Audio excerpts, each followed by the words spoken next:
Psychic knives are concentrated forms of hate mixed in with love that are thrown in a moment where the person has used their position or information about or with that person to do something that betrayed a certain level of trust. This is why they don't show up in a property, because there has to be a level of trust broken, and we don't form that level of trust with objects like homes. When psychic knives show up, we know it was definitely from an inner circle person because they were close enough to energetically hug the person while stabbing them in the back with a knife. Although psychic knives are usually found in someone's back, they can also be found in other areas like the heart, but most commonly they are found in a person's back.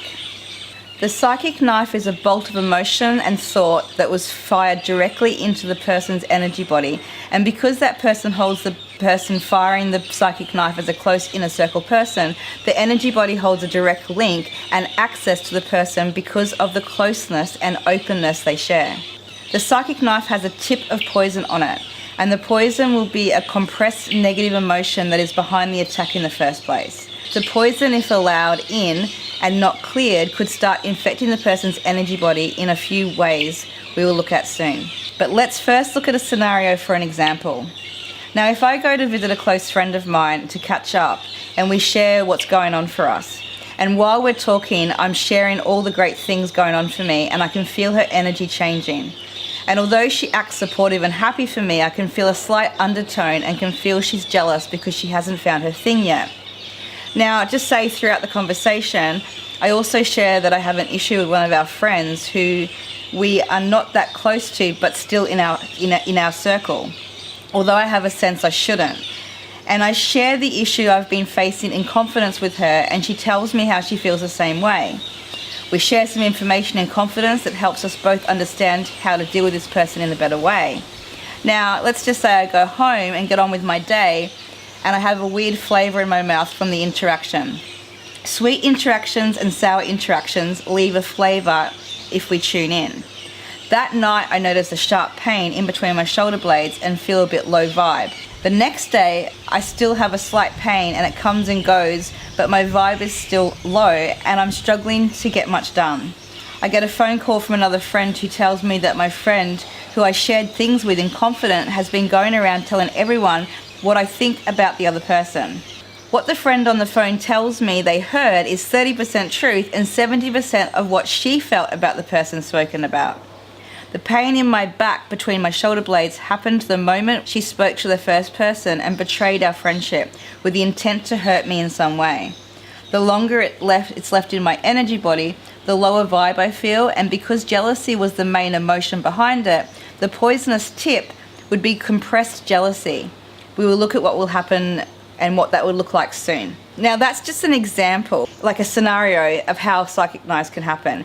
You can see very clearly that when we share something in confidence with somebody, and then like in the scenario, they go and share that information with other people, what will happen is the moment that person shares information about you in order to hurt you out of jealousy, that is the moment a psychic knife could be inserted into somebody, because it's the moment that the trust is broken out of jealousy or spite or some kind of emotion that is intense.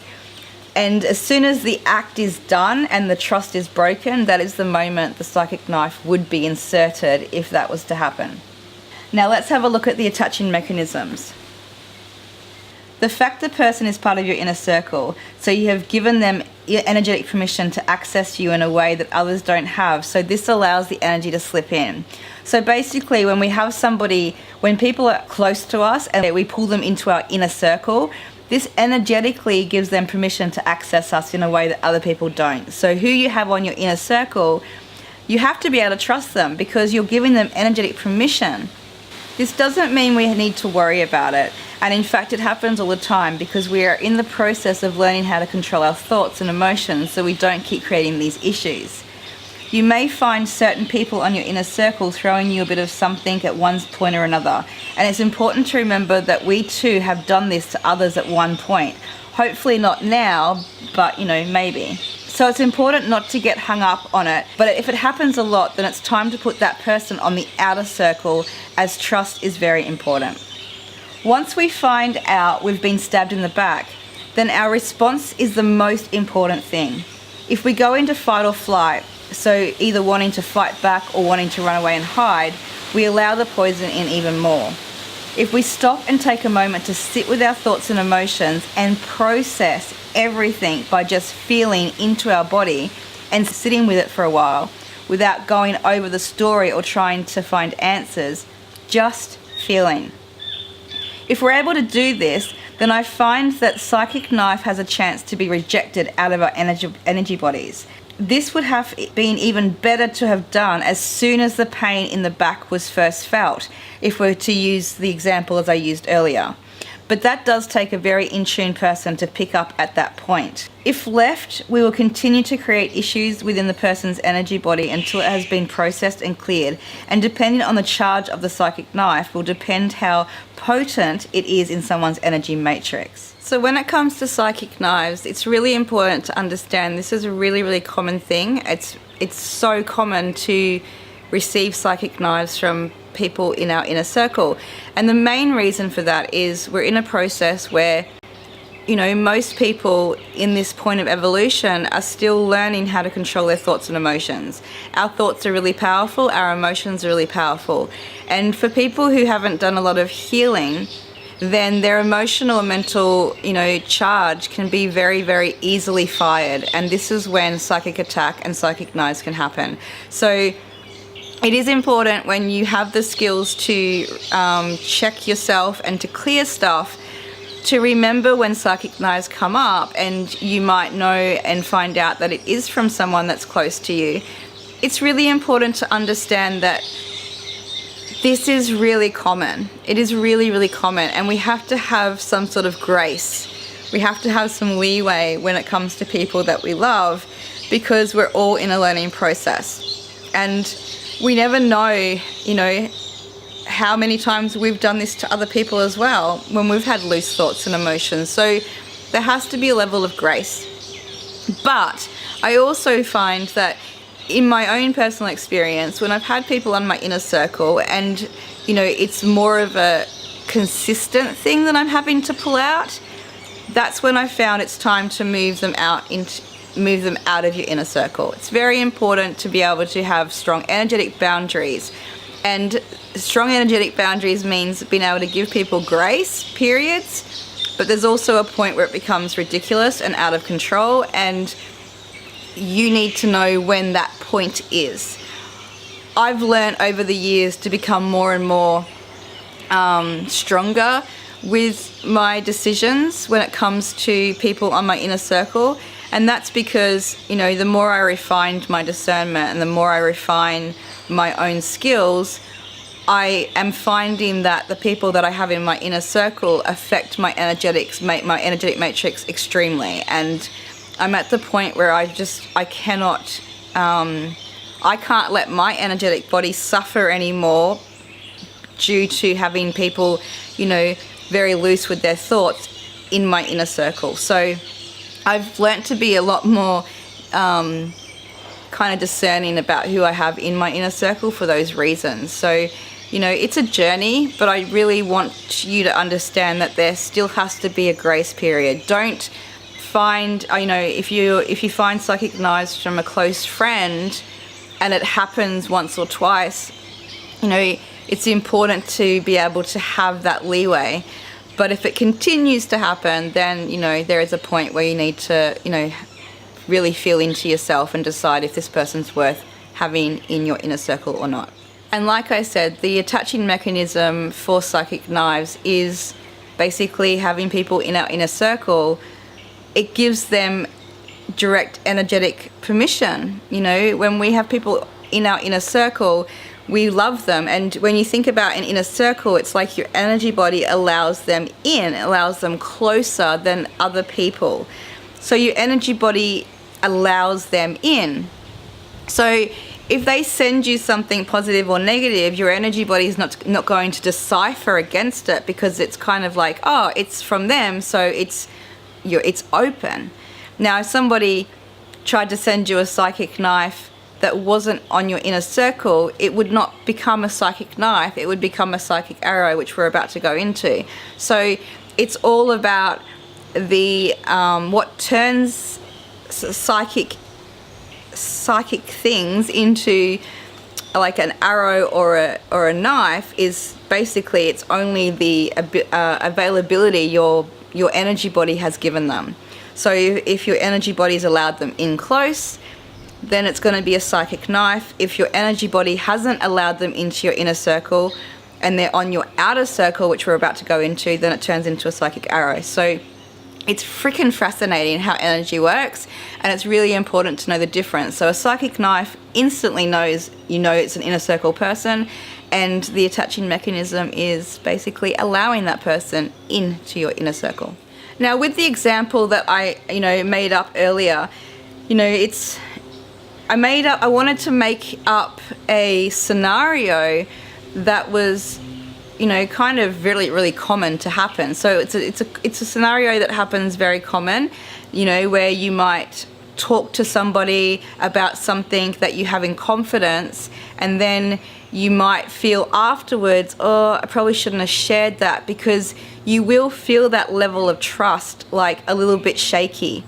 So when you have that feeling like, oh, I probably shouldn't have shared that, then it's very good to catch that feeling straight away, because what that's showing you is that the level of trust you have with that person is already a bit shaky. So that's the first red flag. Okay, it's really important to understand the process of this. So we've all had that happen when you've shared something and then instantly or a little bit after, out of the moment, you've thought, oh, I probably shouldn't have shared that. So that's the first red flag.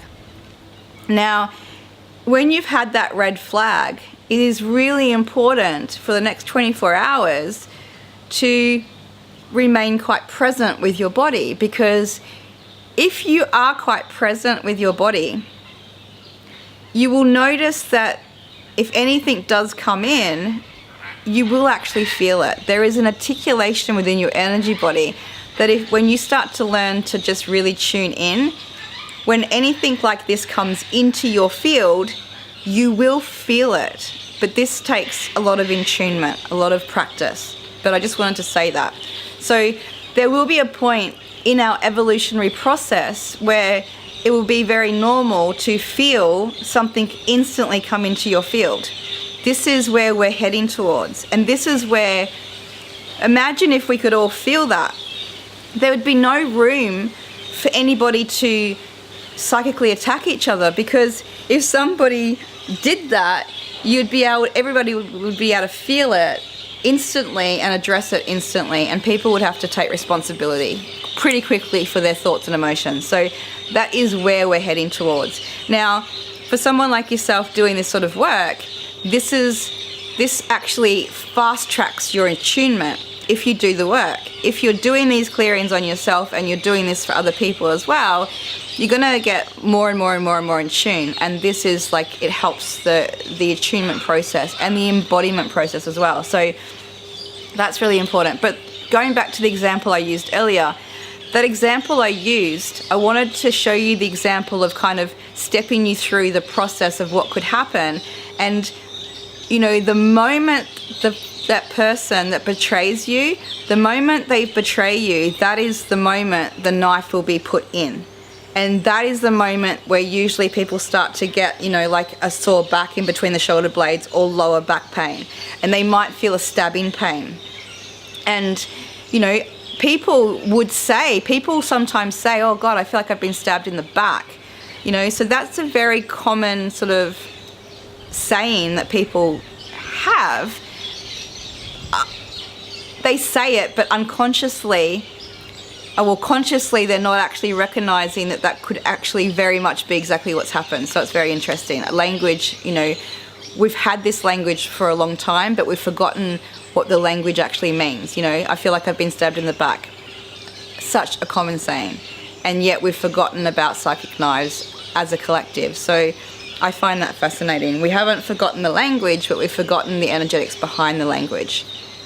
So yeah, I wanted to make it clear that the knife will actually be placed the moment the person breaks the trust. So that's really important to know. So let's have a look at the results in a person.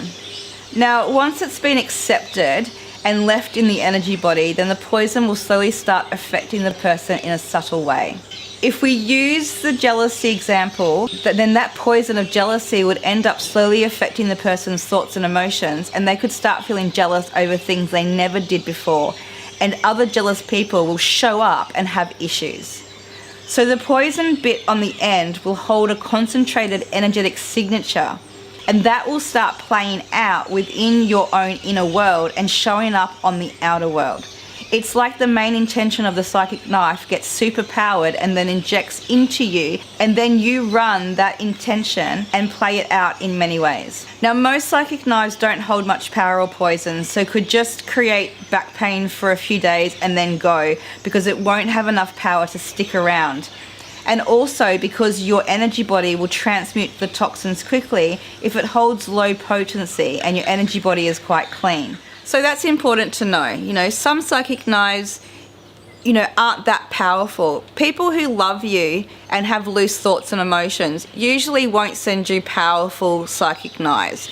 Now, if someone who's close to you has a loose thought and emotion, sends you a psychic knife, it's not that powerful, then basically your energy body, even if it accepts it, because it's quite a weak psychic knife, it will kind of like, it will have very, very weak toxins in the tip, so it won't do much, and your energy body will transmute that toxin and get rid of it quite quickly. Sometimes within like 2 or 3 days, a psychic knife can be cleared, even unconsciously, from the person. So if it doesn't hold a lot of weight and power, your energy body will naturally start to get rid of it. Others can be very strong and toxic and can stay around for a very long time. I have found psychic knives that have been there for over 10 years, and the person had massive cysts on 2 spots, and every day they would think about that friend that hurt them so badly, and she still got fired up about it all. So she was allowing the toxins to stay. So psychic knives that are very, very toxic can stick around, and they can actually be constantly kind of accepted into our energy body over and over again if we continuously have thoughts about that person. So like I said, I have found psychic knives in people that have been there for 10 years or more. The lady that I spoke about just before, she had 2 cysts on her back because she had 2 really powerful psychic knives from a very close friend from years ago. Now, they weren't still connected and friends, but she was still holding the pain tremendously, and those psychic knives were very embedded in her, and these 2 cysts on her back were very big and festy because she just hadn't managed to disconnect from her mind and her emotional state, which kept those psychic knives, like, you know, toxifying in her body. I also have removed psychic knives from many, many people who have had back pain for quite a few years, and you know, when we've removed the psychic knives from a close person in their inner circle, their back pain's cleared up, and they cannot believe how long they've lived with that pain and how quickly it can shift. And then they've usually recognized that the person is constantly toxic in their life, you know, and that's why the knives were upheld. Sometimes I found that the person's energy body was getting rid of the knives, you know, quickly, but the person on the inner circle was sending them so often and so regularly that their energy body didn't even have a chance to heal and get rid of the toxins. So sometimes, you know, a long-term psychic knife can cause extreme amounts of damage and could have been there for a long time. And other times you'll find psychic knives that someone could have had, and it's just they're consistently getting knifed in the back, and yet they're not addressing it or becoming aware of it. And so their energy body could have, you know, had toxic knives thrown at them for years and years and years and years and years and years and years, and their energy body may be getting rid of them. So you might only find one psychic knife at that time, but their energy body will be completely toxified because realistically it's been, something they've been dealing with for so many years that it's almost like they've had one there constantly the whole time anyway, you know what I mean? Because they haven't had a break from them. So the results will differ depending on the venom, the toxic tip. So it depends on the intention behind the psychic knife. Depends on how it will play out. But, obviously, what is common is back pain or pain in the area where the knife has gone in. It is usually found in the back, but occasionally it can be found in different areas like the heart. But normally it will be in the back. And so back pain is quite common, or feeling hot, sharp stabbing pains in the back. And then what will normally happen is the person will start just feeling very different. Things will start feeling different. They will feel like something weird is going on. Most people are aware of them unless they're really low grade. If they have a low potency and the intensity is not strong, then the person might not necessarily pick up on it, but they might, have felt something, a bit of pain in their back. But if it is of high intensity and very toxic, then the person will definitely feel like something is going on. But how it plays out can definitely be different from person to person. As far as how it will affect them emotionally and mentally, it will all be different depending on the intention behind the psychic knife. The lifespan.